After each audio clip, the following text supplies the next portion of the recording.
weekend. Going to be on any If you like the sweet science, get ready to talk boxing on the Gloved Fist podcast with top boxing writers Frank Latirzo and Jack Hirsch.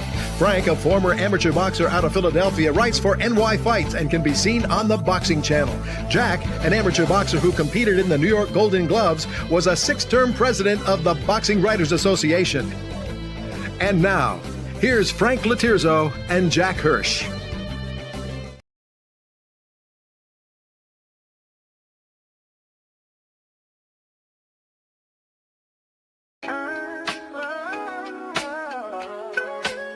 Yeah, yo, it's game time, ain't no messing around. Huddle Sports Network, the best in town. From NFL rumors to the latest trends, we got all your sports, just tune in, my friends. Catch us on Roku, Fire Stick, take your pick. Facebook, YouTube, where the action's slick. Daily shows that drop like a bomb. From 10 to 11, it's Ken and Ken, stay calm. Huddle up, catch the vibe, feel the rush. Get your news, get your fills in the clutch. Over 27 podcasts, we breaking it down. Join the team, Huddle Sports, wear the crown. Live every weekday, it's how we roll. Lions Talk with Jeremy B, we taking a stroll. From 11 to 12, don't miss a beat. We break down the game, make the info sweet. The Daily Huddle Podcast, noon to 1. CST Zone, we're just having fun. Toss your doubts, we bring the facts. Tune into the Huddle. And we're back. Welcome to Glove Fists. My name is Frank Latirzo, part-time writer, full-time observer, joined by co-host Jack Hirsch, former 6-term president of the Boxing Writers Association of America. How you doing tonight, Jack? Hey, real good, Frank. We have a good guest later. There was a somewhat busy weekend in boxing, this past weekend. Nonito Donaire made a successful comeback. I didn't see his fight, so don't ask me how he looked. But He's 42 or 43.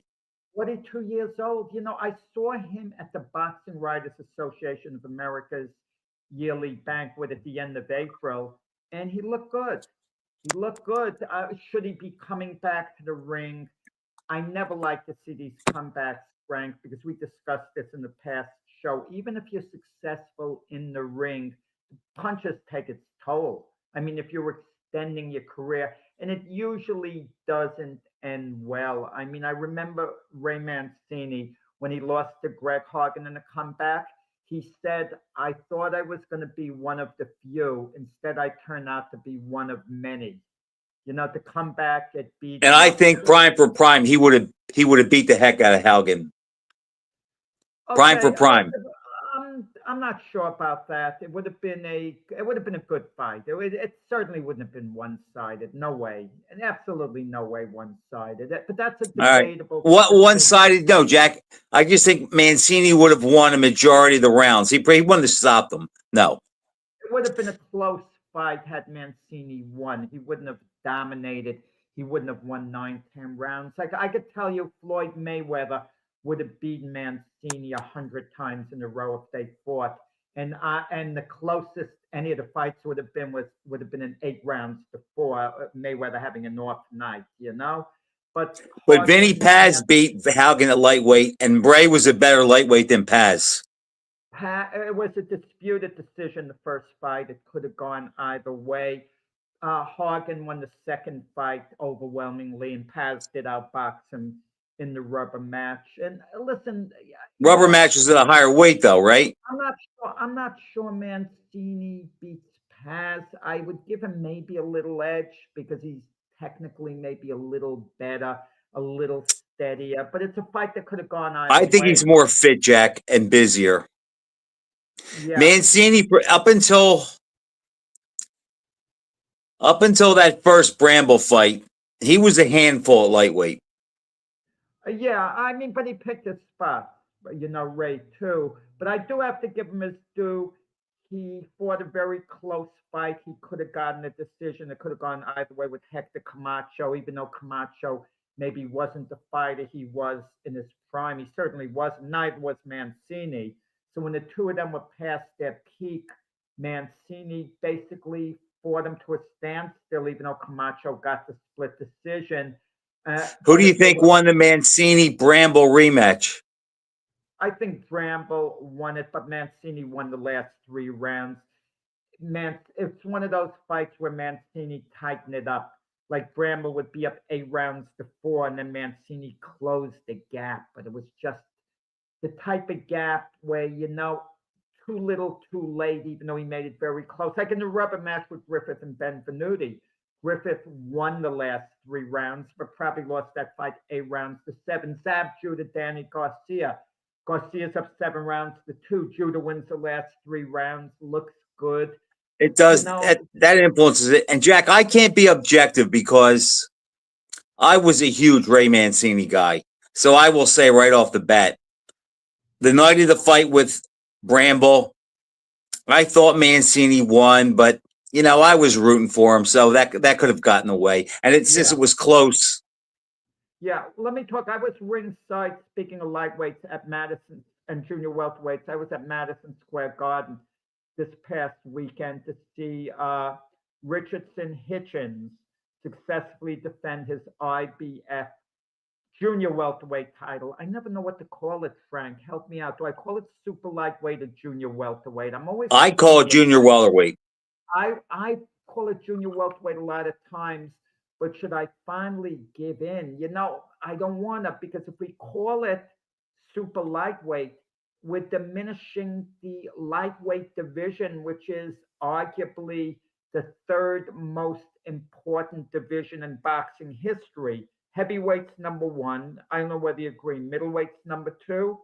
Lightweight's number 3 as far as history goes. I would say the top 3 you named: heavyweight, middleweight, and lightweight. Although welterweight could make a case too, but yes, they're probably the 3. Although the middleweight division isn't what it was.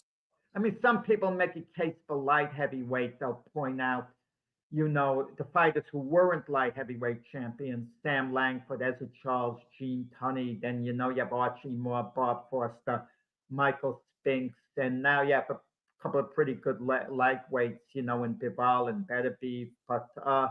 But what happened, so Richardson Hitchens is fighting George Kambosos. That ticked me off in itself, because I wrote a big editorial after Kambosos was given a gift decision over Maxie Hughes. He lost that fight to Maxie Hughes in Oklahoma, but the judges gifted Kambosos a decision. So what happens? Kambosos gets rewarded with a title shot against Lomachenko after that. He gets stopped, and now he's rewarded with another title shot. Kambosos was given a gold card based on his victory over Teofimo Lopez. It was an inspiring victory over Lopez. Kudos to Kambosos. He rose to the occasion, but then he was beaten in the next fight decisively by Devin Haney. In the rematch, he was trounced by Devin Haney. Both fights went the distance, but the rematch wasn't even remotely close. Then he loses to Maxie Hughes, 8 of the 12 rounds, but the judges give him the decision. And instead of justice being done, everyone boo, and then they'll reward Kambosos. That's what boxing is, Frank. It's all name recognition. Look at Zab Judah. How many chances did he get? How many chances did Adrian Broner get? Some guys just are part of that. Right. But if a guy has lost 4 of his last 5 fights, 3 of the last 5 officially at least, he had no business being given a title shot. It's the same thing with Andy Ruiz. Based on the 1 win over Joshua, he's given a gold card. It was interesting what happened. So Hitchens stops Kambosos in 8 rounds. After the fight, Hitchens announces he's a free agent. And Eddie Hearn was ticked to no end because he ambushed Eddie Hearn on that. Eddie Hearn's the one had built him up to championship status, got him the right fights, got Hitchens this fight in his hometown, of New York. And he kind of felt he was ambushed. That should have been discussed with him in private. And he seemed to be venting his annoyance. It should have been at Hitchens, who I hear things about, might not be the most loyal guy, perhaps, if this is any indication of his, to leave Hearn after what Hearn has done for him. But the manager, Keith Connolly, Hitchens' manager, Eddie Hearn really vented towards. So we'll see how this plays out. But, some of these managers, they could overplay their hand too, because they have a stable of fighters.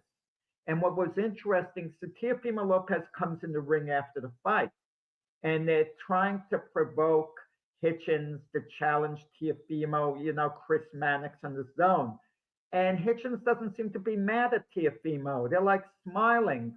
And I could understand because Keith Connolly represents both of them. So I guess they're in the same stable of guys, same team, and I guess they know one another. But Hitchens starts cursing out, calling out Devin Haney. And Hitchens is vulgar in the way he talks. Haney is vulgar in the way he talks. And I just don't like stuff like this to hear. Okay, you better be the two most exciting fighters in the world if you're going to be that vulgar for me to be interested in it. But that's how boxing, sells. And Jack, that's probably how they think they can bring in the younger fans. That's the era we live in today. Yeah, Verbose and being a braggart is something that people will pay attention to. Nice guys that don't really come out of their lane, nobody cares about them. You either got to be loved or hated. I think it's a head game with all of them.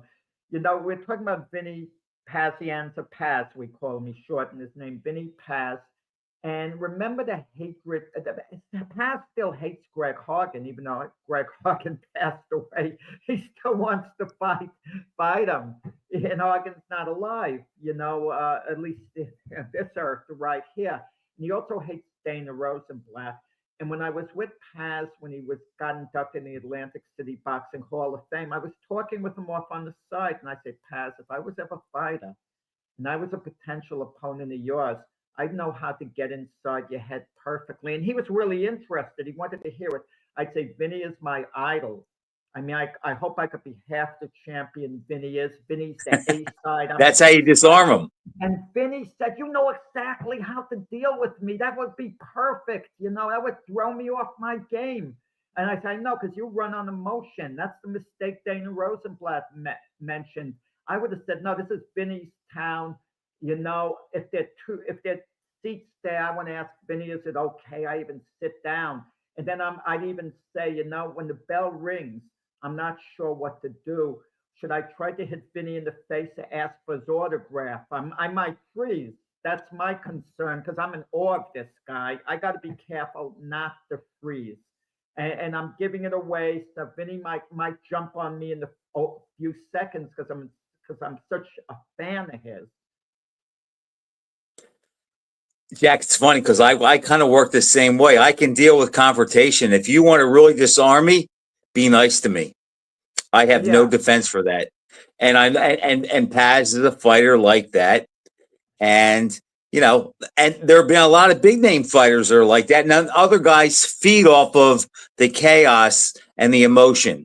And Paz is one of those guys. There's a lot of, I could name a lot of guys in both categories actually. Yeah. I want to mention another kudos to Andy Cruz, Olympic gold medalist. His sixth pro fight, he was fighting in an IBF title eliminator, meaning he's going to get the chance to fight Raymond Muratalla, who was promoted to full lightweight champion by the IBF when Lomachenko retired. Cruz really looked good last Saturday. He was fighting this Japanese fighter, Miro Shani, and he was firing away Cruz. He really was, throwing a lot of punches, combinations. He wasn't tentative, Olympic gold medalist. I thought his career had been off to a little bit of a slow start. Oh, and I also was sitting next to Buzianis for a little while during the main event. And he's moving to 154, right? Boots, yeah, he told me absolutely. I asked him about the possibility of Boots hanging around. He said, look, he's been fighting at this weight for 10 years. We can't keep going on like this.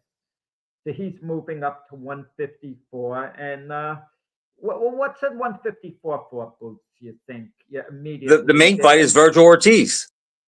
Yeah, but reportedly, Hearn says he's going to have a tune-up Boots before. Why does Boots even need a tune-up? Why can't they just make the darn fight with Virgil Ortiz? I mean, Unless Who they said wanna he put him needs a on the tune-up, same- Jack? Who said Well, that? Eddie Hearn said he's gonna have one fight before, not a big fight. Hey, oh, that's Russell Peltz. Well, Peltz, tell me, Frank, did Peltz match guys easy back in the day? You know, just guys who could help his interests. You know, A side, B side. Did Peltz give you the type of competitive fights you like? Because you were close on the Philly scene. I'm a New York guy. You're more of an authority than me. Peltz, whether you were his buddy or not, you didn't get a free ride either way. I know that from good, good sources. You could be his best friend. He was not giving you an easy win either way. So no, Russell he did not operate like that back in the day. Yeah, I remember in Peltz's book, he got the Philadelphia managers together and all. He said, "You guys have to fight one another. You can't be avoiding one another. Philly fighters have to fight Philly fighters." But yeah, it's Well, are there enough around to make? He couldn't do that today because there's not enough of them around. how many I even don't think.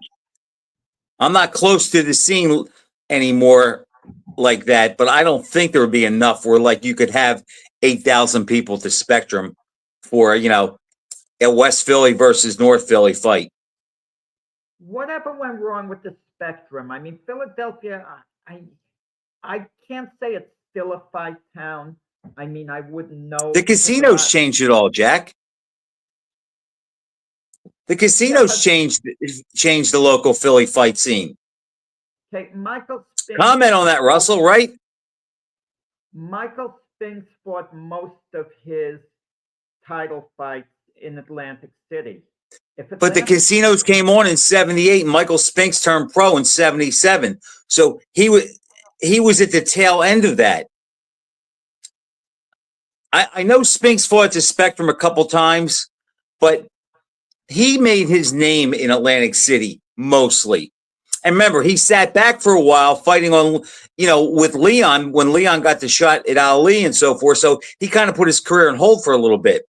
Well, I got to tell you, Russell did promote Spinks for one fight early in Spinks' career, and he matched him against the fighter Jasper Brisbane, who had 5 wins, no losses, and a draw.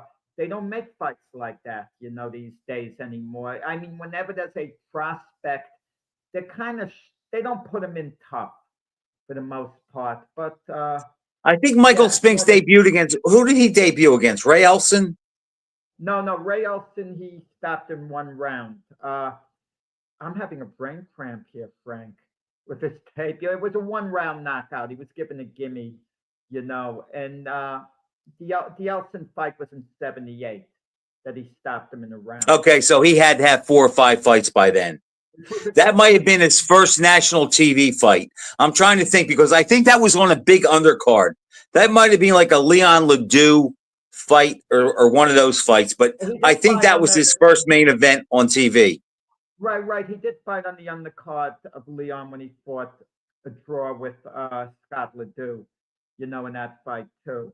And he fought, they had the Olympians fight. A number of them fought on the same card going forward. There was one card in California where you had several of the 76 team members on there. But that card, was headlined by like Danny Little Red Lopez. I mean, there were different locations. I mean, Mike Spinks even had a fight in White Plains, New York. Jack, you know whose birthday it is today, and he also fought at the Spectrum, and I saw him fight there.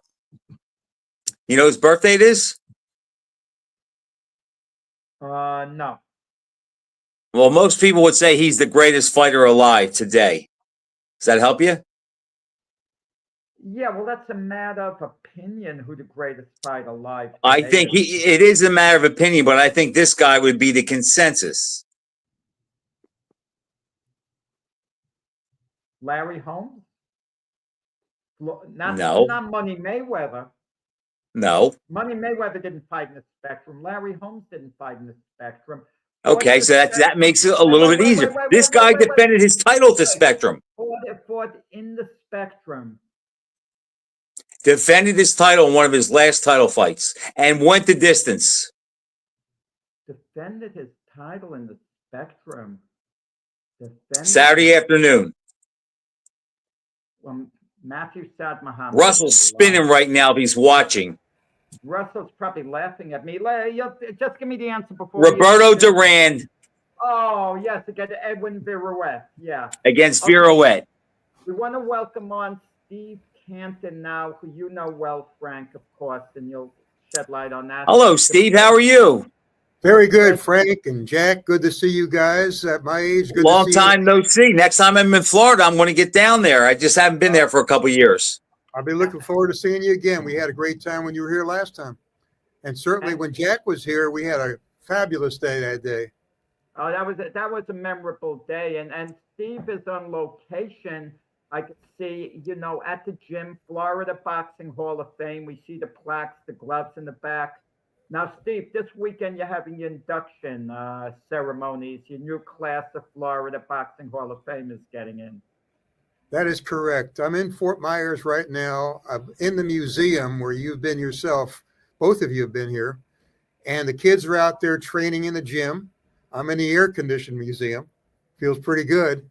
And this Friday, Saturday, and Sunday, we'll all be in St. Petersburg at the great Hilton Lake Carillon Hotel for the 17th annual induction weekend of the class of 2025. It's going to be a great class. A lot of great people are going to be there, and I'm really looking forward to it. I'll tell you, Frank, Steve puts on, as you know, one of the best regional Hall of Fames. I mean, obviously, Canastota is number one, the International Boxing Hall of Fame. But between Atlantic City and the Florida Boxing Hall of Fame, they have, a weekend. They have festivities over there. It's not just a banquet and a one and done thing. And the museum. Who's the marquee name, Steve, this weekend going in? We got a couple really that's going in there. Juan Laporte, one of my favorites, is going in. Longtime friend. I don't know how many years, since the 1970s. And he was here last year as a guest. And this year he's getting inducted. Our buddy J. Russell Peltz, he's getting in. Will he be there? He'll be there. He'll be there with his wife, and we're looking forward to that. King Roman, Jose Roman, the old heavyweight. Really? Foreman, he's getting inducted, and he'll be there with his family, his wife and daughter. He's not doing too well health-wise, but he's looking forward this weekend to be there. He fought Jimmy Young also, didn't he? He did. And I think he even fought Roy Williams.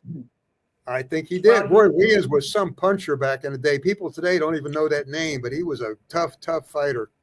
Roy Williams. He would give Ali all kind of trouble sparring. In fact, they had a dispute over money, and Ali tried to knock him out sparring, and supposedly they sparred like 8 rounds, and Ali said, I can't do anything with him, and threw him out. Yep, that's why I heard that same story. Byron Mitchell's getting inducted. Byron was Joe Calzaghe. Yeah.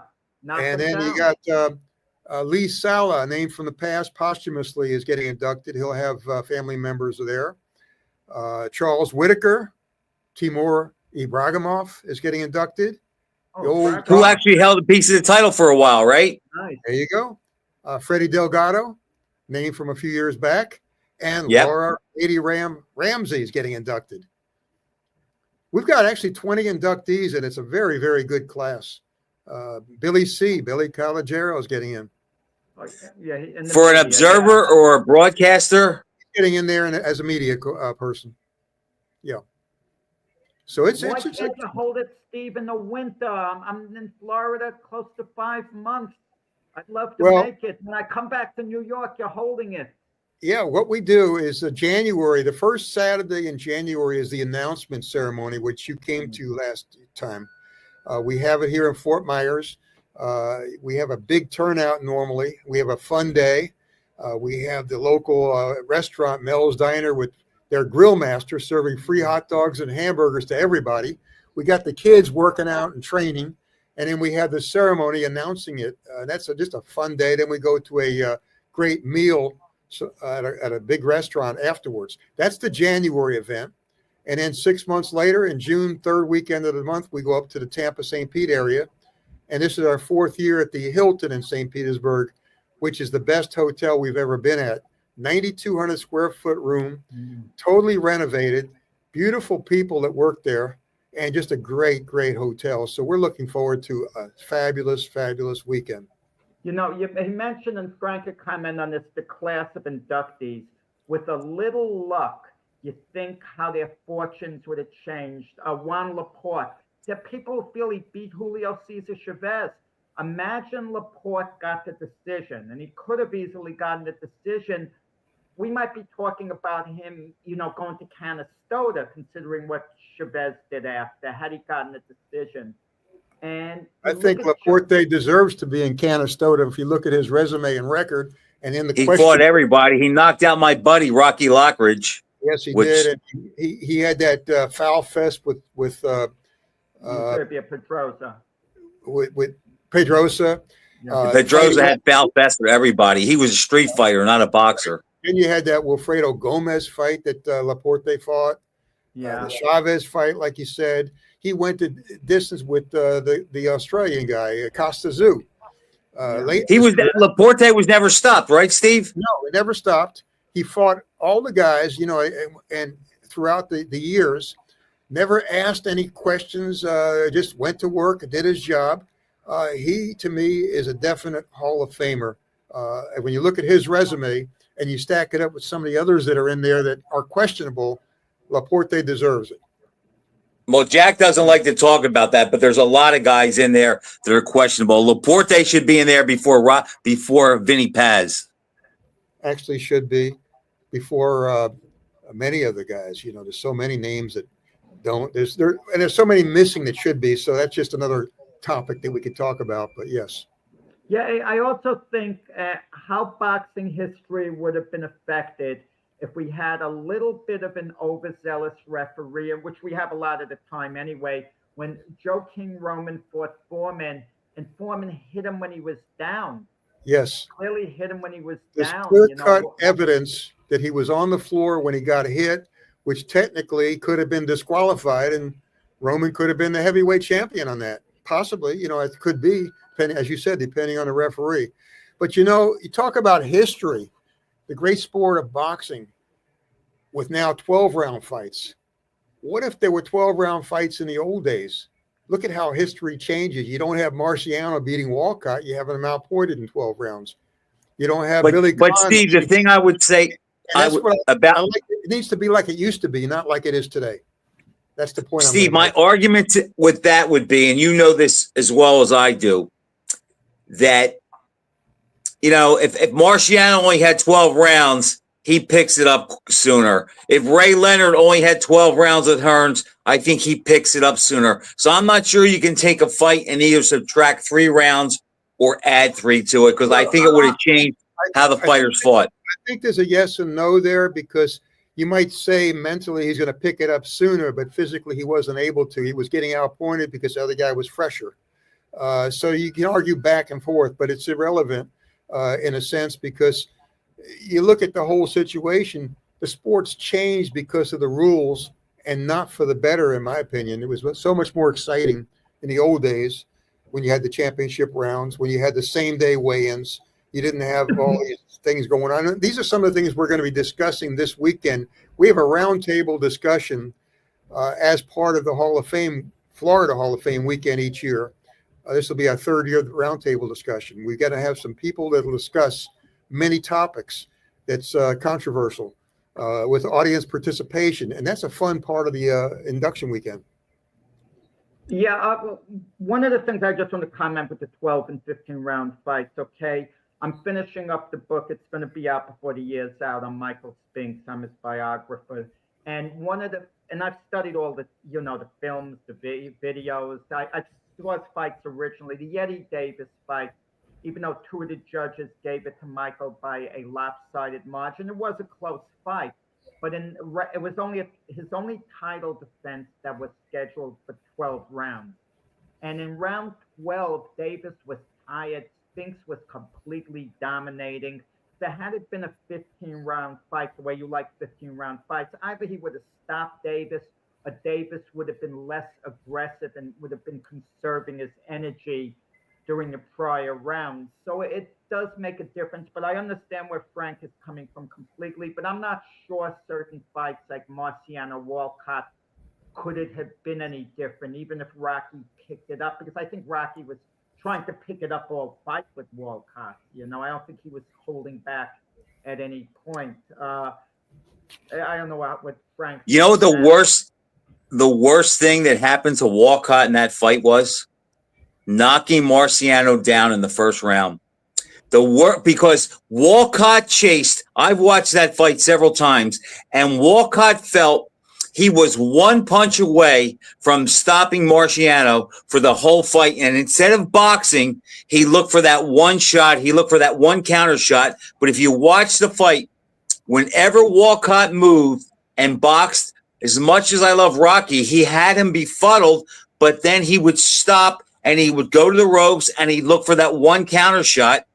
And at the end, that's basically what got him. I would love to see how that fight would have played out had Walcott had not knocked Marciano down in the first round. I really do think he chased a one punch the whole fight.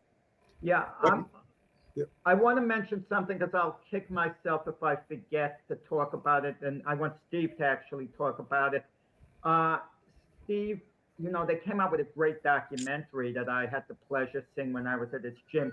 The way Steve's boxing program, his gym, the way, you know, it's changed lives. I mean, it's helped so many young people, more so outside the ring than in it, you know, through their involvement in boxing. It was really, you know, remarkable to see the difference that Steve Canton, you know, it makes, you know, to young people as human beings. Could you tell us about the documentary, Steve, and how people can see it? Yes, Jack. You know, a gentleman by the name of John Bafar, a local producer, he's a 9-time Emmy Award winner. He contacted me. Ironically, it was March 23rd, 2021, which was our 52nd anniversary of having the SJC boxing gym. And I say March 23rd, ironically, because we started the gym originally in Cincinnati, Ohio, March 23rd, 1969. We moved to Fort Myers, Florida, March 23rd, 1989. Wow. So we have had this gym going 56 years this past March, which I heard from one of our historians, Mike Silver, who's getting inducted, in his research that it's the oldest continuously open boxing gym by one owner in history in the world. And when Mike said to me, you know what that means? I said, of course, it means I'm very old. So what happened then was the same date, March 23rd, this John Bafar contacted me about doing a documentary and discussing it. So we came together. He spent 2 years putting it together. He followed kids in a gym who had various problems, could be drug abuse, addiction, PTSD, suicidal thoughts, various problems, extreme, too much weight, you know, way too heavy. And he followed these kids in training for 2 years, then in competition. And when he went to each individual kid who overcame their problem and questioned them, he was told that the sacrifice, the hard work, everything they went through was actually, it was worth the fight. That's how he called the movie Worth the Fight. It originally was a 60-minute version. It premiered in the Fort Myers Film Festival, which shocked me in the fact that it won not only the best documentary, but the fan favorite movie of all the movies in the festival. From there, it was picked up in competition in Milan, Italy, which is the premier film festival of 130 winners worldwide with over 2,000 movies. And we went to Italy I went there with my wife and John Bafar, the producer. We were there a week in Milan, and we spent 3 weeks all together in Europe, so it was fabulous. And when it was over with, another shock, we took first place. We came home, and BMG Global Distributing, one of the largest distributing companies in the world for almost 40 years, worked out a deal with us, but they had a slight problem, which actually turned out to be a blessing in disguise. What the problem was, the movie was a 60-minute version, which is what is used in film festivals, and what they wanted was a 75-minute version. So all we did was added 3 more stories to the film, and those 3 stories that we added had just turned a great film into an unbelievable film. And the premiere by BMG Global, Well, first of all, let me back up. April 11th, we had a four-wall distribution in the Village East by Angelica Theater in Manhattan, New York. And it played there 21 times over 1 week, 3 times a day. On a Friday, the 11th, we had a red carpet event, which was well attended from boxing people all over the world. They had some people from Europe fly in, others from Hawaii. Great people were there, filled it up, and the reception was amazing. And then June 3rd, it was released by BMG Global on a couple of platforms with one of their divisions, Desktop Enterprise is one of the a division of BMG Global. They put it on their website. It's out on Prime TV. What is that? It's on Apple TV. You can go on Amazon and buy a DVD of it. And July 11th will be another distribution. This will be worldwide in many different countries. So it's pretty interesting, and you can pick it up right online. There's a website dedicated called Worth the Fight on Facebook. You can go on Facebook, Worth the Fight Facebook page, and get a lot of information from that. But it is a really, really strong movie. Bafar, as I said, a 9-time Emmy Award winner. He's had 2 movies make the final cut of the Academy Awards. He thinks this one has a shot to win an Academy Award. And Wow. the Village East that premiered it and had the red carpet for us, they were having their 99th anniversary when we were there. And they've premiered more Academy Award movies than any theater in the world. So we're excited about the prospects of that. We're going to show that documentary as part of induction weekend also. Steve, the documentary, it follows guys that train at your gym. It does. The people that come there. Yeah. Now, when I was there to see it, Yes. most of the training was done at night, right? 7 to 9. From 6 to 8, we train every night for all these 56 years. Never changed from 6 p.m. to 8 p.m. But what I did 4 years ago, we started the program with the school board, and it was a problem that they were having with these kids that were undisciplined, and they called them no hope kids, quotes, and they didn't know what to do. I said, well, what you do is we'll open the gym up in the afternoon for these kids. You send it to my gym from 12:30 to 2:30. We'll give them a full lunch. We'll give them mentoring, gym training, and send them home with a snack. The kids that can't make it in the daytime, you send those to the gym at night. No charge. They'll come and train with the regular gym. And we'll give those families free groceries. So we started that 4 years ago, and they liked the idea, but they didn't think it would work. So they said, we'll give you the worst school and the 3 worst students. And here we are, finished our 4th year with 268 students from 59 area schools. We've had more than 50 high school graduates and 5 graduates from tech school since then. As a matter of fact, tonight, as we speak, 2 of the 3 original students are here in the gym training. What are the age range?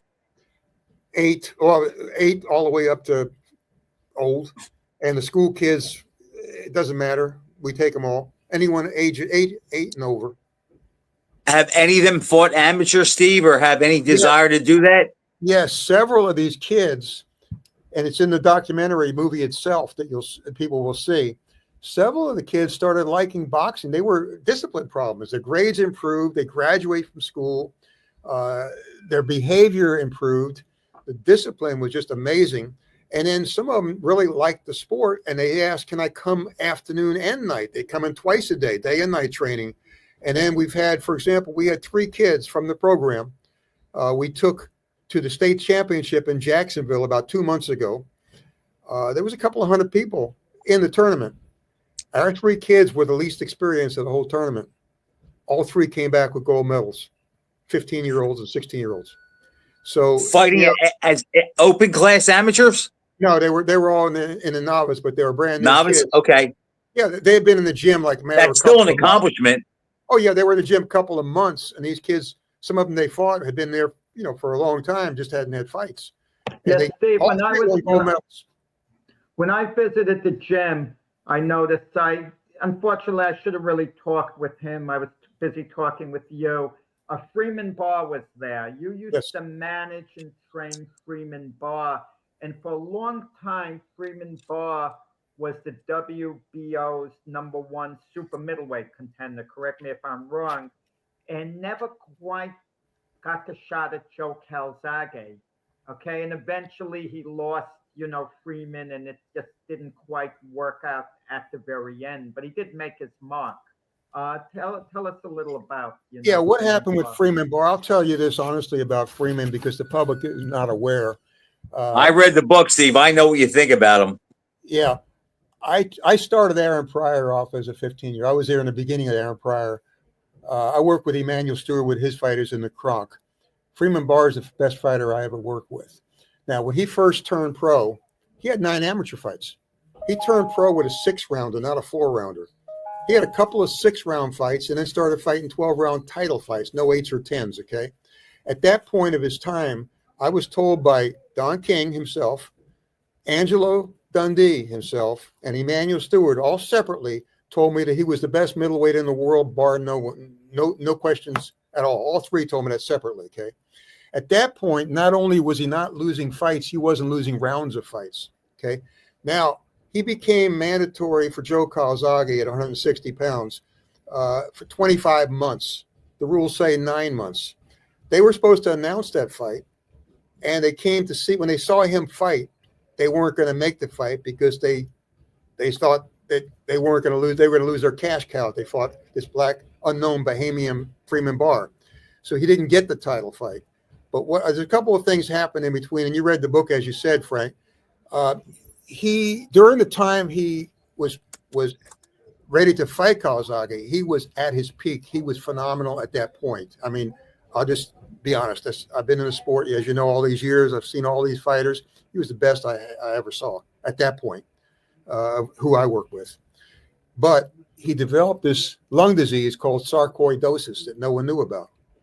And he had this disease for 5 years, still fighting, with the doctors not diagnosing it, trying to figure out what was wrong with him. And he was fighting then on heart because it was killing him inside the lungs. And we knew something wasn't right. And then he started losing rounds of fights, but his heart would come back and win. He lost a couple of fights at that point. But all he had was heart. It was gone. He had sarcoidosis. He's still being treated to this day with that.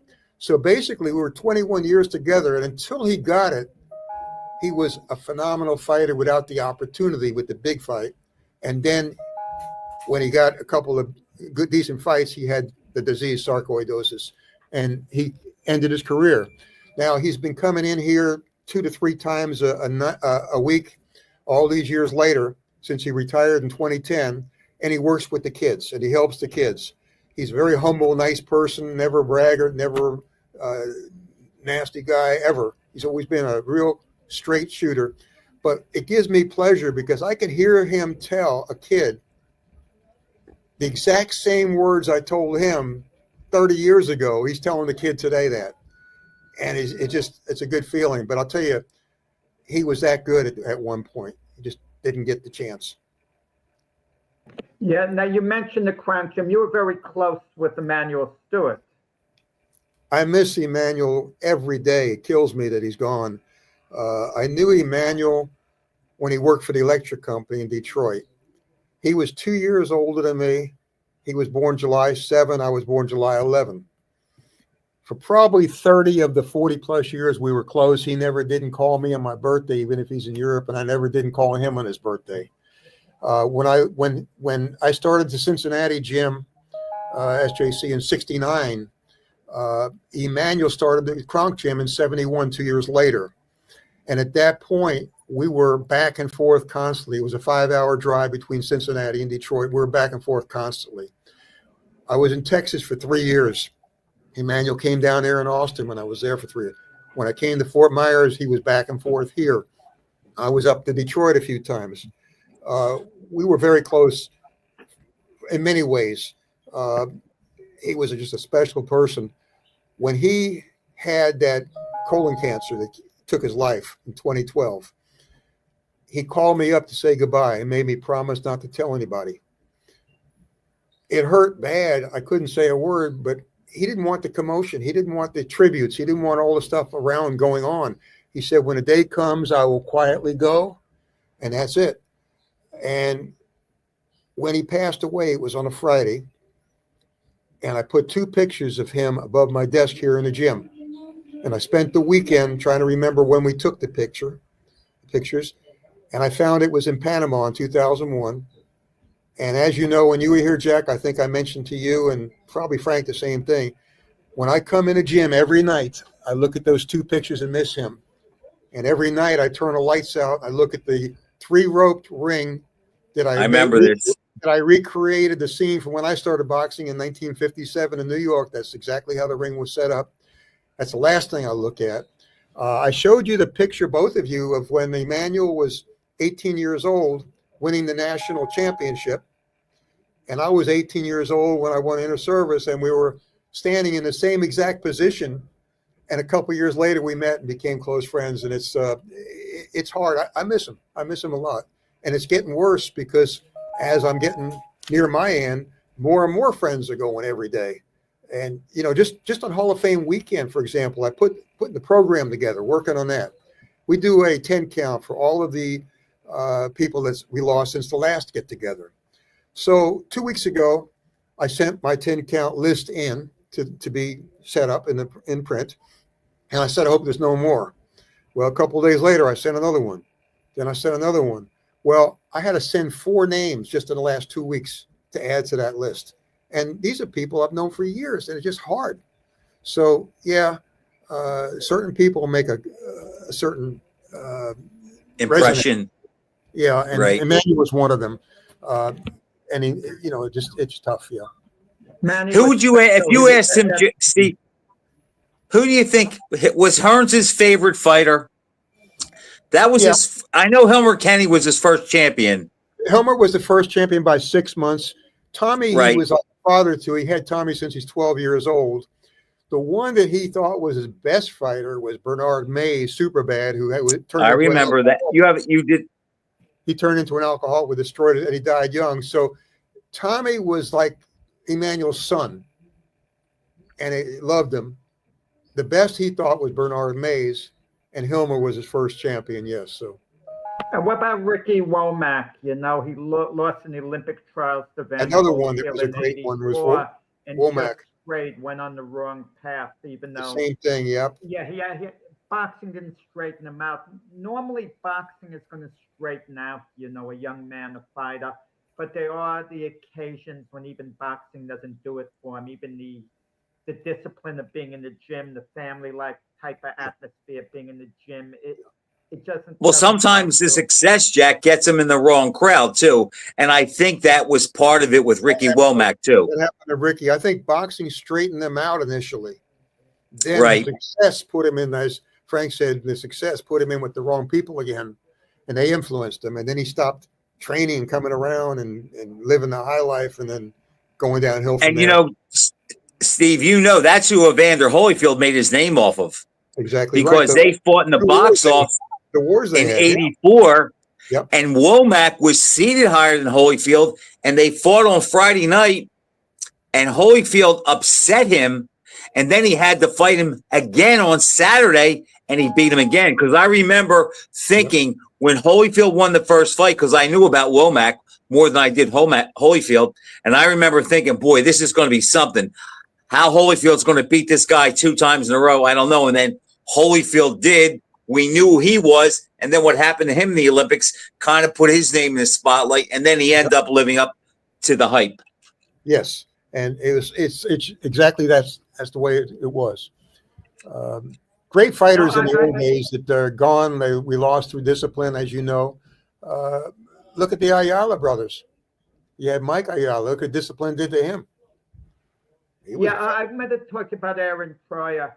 I got to spend, you know, an evening with Aaron Pryor before I passed away, like about a year or 2 beforehand.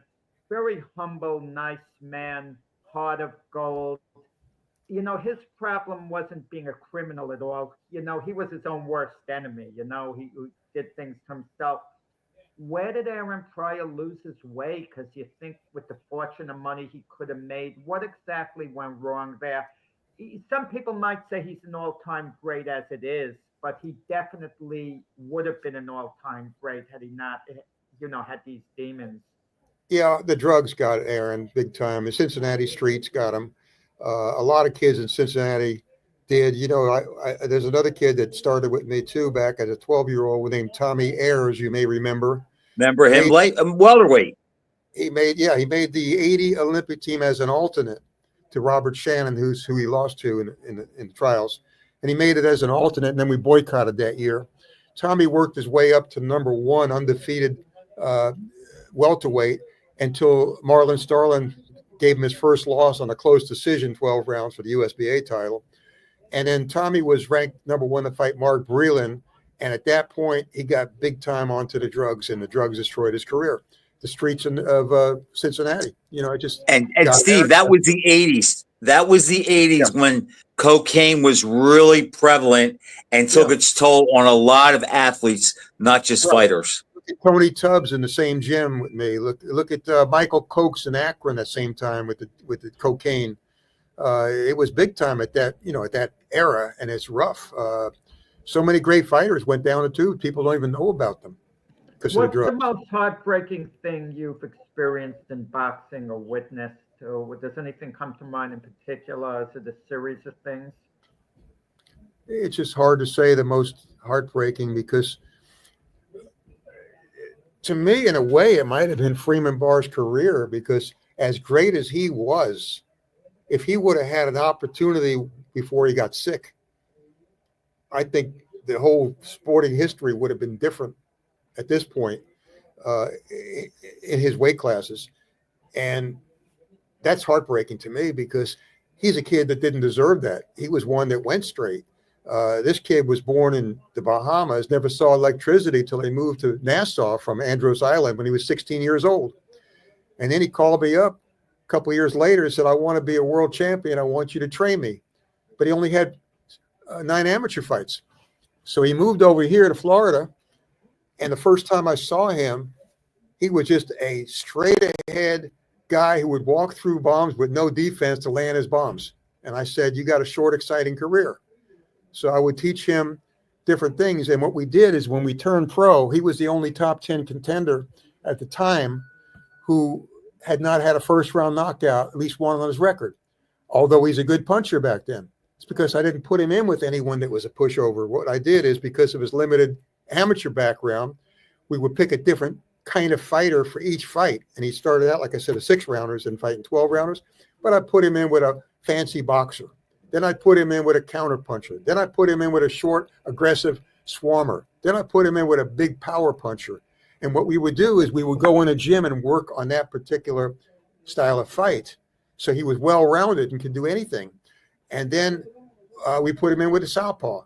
And every way we went, he learned and worked hard. And to see that progress and see what he turned into, and then to have the opportunity taken away from him because of the politics of boxing. When you have, let me cut in. He was the mandatory for a long time, as I 25 remember. months. 25 months. But wouldn't Calzaghe have been forced to fight him if he stripped of the title? That's the part I could never Yeah, but get. they didn't see what happened was the politics of boxing. Now, I will never ever blame Calzaghe. We talked face to face. He told me he would like to fight Freeman because it's mandatory. He was a fighter. It was the promoter, Frank Warren. What happened was Frank knew that Joe would sell out soccer stadiums no matter who he fought. Why in the world would you fight somebody who's a unknown black Bahamian fighter who would, in his mind, have a good chance of beating my cash cow? So he avoided him at all costs. And at that point, Frank pretty much spent tons of money with the WBO and was real tight with the WBO. So the WBO didn't enforce their rules because Frank didn't want to fight Freeman Barr when he saw him fight. Actually, they were going to make the fight when he first became mandatory. I got contacted. Yeah, we're going to put the fight together. Then what happened was we had an NABO title defense scheduled against Ronnie Martinez, who was a pretty decent fighter and a good puncher. And he had gone 7 rounds competitively with Roberto Duran before getting stopped on cuts. That's who we were going to defend our NABO title when I was called by Warren's people that, we're considering Freeman Barr. But we have another situation. The NABO has a mandatory. That's Ronnie Ramirez. He was 17-0 with 16 knockouts at the time. And if Freeman would fight Ramirez instead of Martinez and beat his mandatory, then Joe will fight Freeman. And I said, okay, I'll tell you what, we're scheduled to fight Martinez in 2 weeks. I'll change opponents and make the fight right now. And you know what they said to me on the phone? I'll never forget it. They said, you mean to say you would change opponents with 2 weeks to go and you'd have him fight a shorter Mexican with a big right hand who's undefeated and most of his wins by knockout? You'd take that fight for a title, right? Just like that. I said, of course, there's no fighter that's shorter than Freeman with a big right hand that's going to load it up. It's going to beat him. I'll take the fight right now. We'll make the fight, and I'll call Martinez, and I'll give him my word. If Freeman beats Ramirez and then fights Calzaghe, if Freeman were to win, we'll fight Martinez for the title. If he doesn't, we'll fight. If we don't get the fight, we'll fight Martinez and reschedule it. So that's exactly what I did. So we fought Ramirez 2 weeks later. Freeman knocked him out in the 3rd round. And then what happened was, where's the fight with Calzaghe now? Well, what happened was they came and saw what he did to Ramirez, and they put it off. And they kept putting it off. And they said, okay, we're going to do it a couple of months. We're going to do a couple of, well, I didn't want to keep him inactive and then get a call. So I said, I'll tell you what, you keep putting it off and give me a date, because they had another title fight for Calzaghe scheduled or something that was delaying it. I said, no problem. I'm going to reschedule Martinez and we'll fight him again at that point. So I called Martinez. He was shocked. And he said, you kept your word. And he said, I kept my word because I've been in training camp ever since the first fight. I've got top sparring. He said, I want you to make me a promise. If I come in here and beat Freeman, you help me with the Calzaghe fight. You help me with my career. I said, you got a deal. So we fought Martinez. Now Warren sent his people here, his scouts here. Paco was here. And I purposely put it on national TV. I had Al Bernstein as the commentator on purpose so we'd have exposure. And we were going to announce the Calzaghe fight in the ring after the fight.